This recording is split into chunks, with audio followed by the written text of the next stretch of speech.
Donald Trump was not even on the ballot in the Republican Nevada primary, and Nikki Haley still kind of lost to him, arguably. She sort of won. She got the most votes of any candidate who appeared on the ballot, as you'll see in this graphic. But unfortunately, none of these candidates got far more support. So Nikki Haley was at 30.5%, but more than 60% were like, no, I don't like any of these. And that's Nikki Haley. Even Mike Pence is still on there. I barely remembered that he was ever in the race, but he still got some of the vote. And you have the 63%. Now, you can interpret that in several different ways. It could be Ron DeSantis supporters, maybe Chris Christie, a few people with like tinfoil on their head who like Ramaswamy. But I think the takeaway that some will go with is that those are the Trump supporters. Now, Trump isn't on the ballot, because Nevada has this thing where they're gonna have the primary today that isn't even for the delegates. And then tomorrow, as of when we're filming this, they're gonna have their caucus, which has Donald Trump and doesn't have Nikki Haley. So in a weird way, both of them can claim victory, and both of them will come out of the sum total of all of Nevada being able to claim victory, even though the only one who really gains anything long-term is Donald Trump. It's a bit of a mess. And look, he is going to weigh in. We'll get to that in just a sec and try to stick it to Nikki Haley a little bit more. But Sharon, I want your thoughts on the weird situation we have with Nevada. It's not quite like any other state.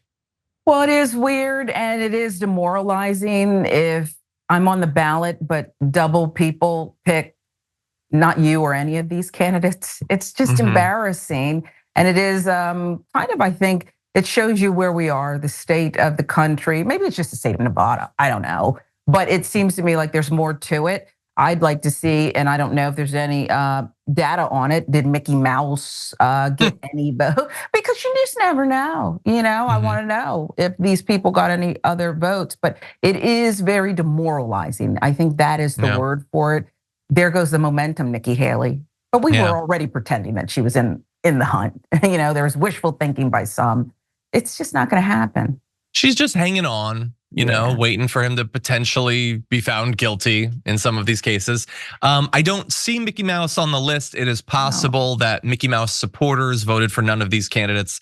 But remember, the right is not happy with Disney these days, so they might not be voting for Mickey anymore. But in any event, here's what Donald Trump had to say about technically him losing, because he didn't get the most votes. He's not on it. He said, a bad night for Nikki Haley, losing by almost 30 points in Nevada to none of these candidates. Watch, she'll soon claim capital V victory.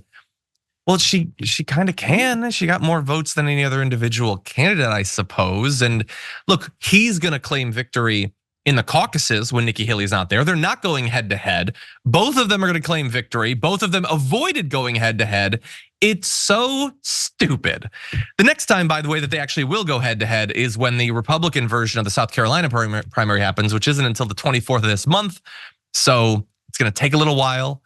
Here's what Nikki Haley had to say about all this. Says, even Donald Trump knows that when you play penny slots, the House wins. We didn't bother to play a game rigged for Trump. We're full steam ahead in South Carolina and beyond. Saying that the caucuses, the reason that the caucuses are gonna be the ones distributing the delegates is because the GOP thought that it would do better for him.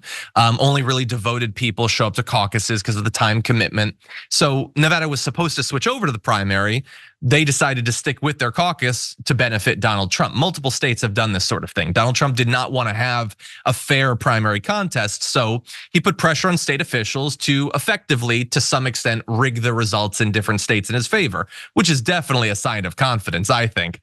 But anyway, even in South Carolina, she's sticking around, but she's trailing by a lot. She's down by 26 points at this point, which is quite a bit. I mean, look, if you look at the average, she's kind of maybe gaining on him, but certainly not at the rate that within the next 3 weeks she's gonna beat him. So she's sticking around, maybe for the legal consequences, maybe for, I don't know, him to have a heart attack, Sharon. I don't know, those are the best theories I have right now. And you could be onto something, but first of all, who is he to call her out for claiming victory when there's really defeat? I mean, isn't that what we've been living with since he did that in 2020? And I don't like particularly her using the word rigged.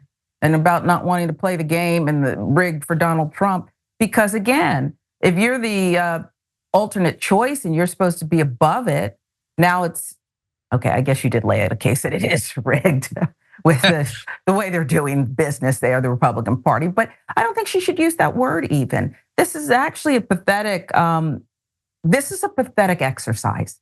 It's a pathetic exercise for people who I thought were going out and saying, this is who I affirm as my candidate for the presidency of the United States. It's just, it's kind of weird.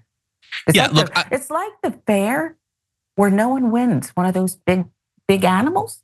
You know, whether you throw that, what's that thing that kind of goes in the ring toss? It never goes in. Okay, the basketball. Come on. Well, those are I've seen truly NBA rigged. players not be able to do it. Right. So it's just like you want the big prize. It's not really going to come, but you'll get something. You'll get a big teddy bear.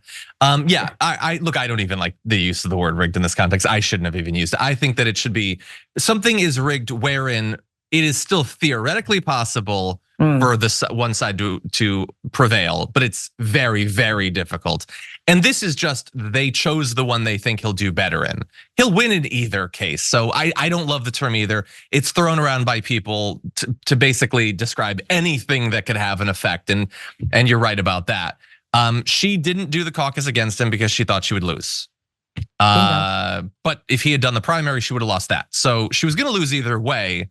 So she's not wrong, but it doesn't matter that she's right, is how I would put it.